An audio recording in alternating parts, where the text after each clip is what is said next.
નમસ્કાર, આપ જોઈ રહ્યા છો નેશન પ્લસ ન્યૂઝ. હું છું આપની સાથે હેતલ ભગત. છોટાઉદેપુર પોલીસ સ્ટેશન ખાતે નાયબ પોલીસ અધિક્ષકે વાર્ષિક ઇન્સ્પેક્શન યોજ્યું છે.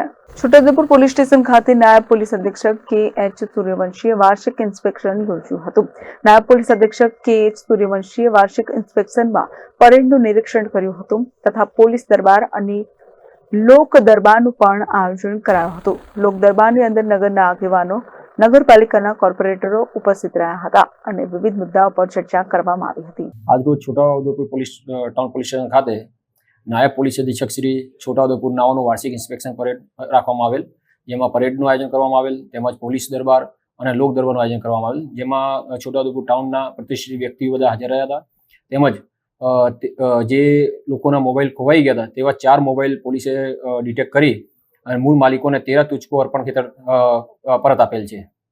Rehan Patel, nation plus news, Chhota Udepur. સમાચારોના સતત અપડેટ મેળવવા માટે અમારી નેશન પ્લસ ન્યૂઝની યુટ્યુબ ચેનલને સબસ્ક્રાઇબ કરો, બેલ આઇકન દબાવો અને જોડાયેલા રહો ફેસબુક, ઇન્સ્ટાગ્રામ અને ટ્વિટર પર.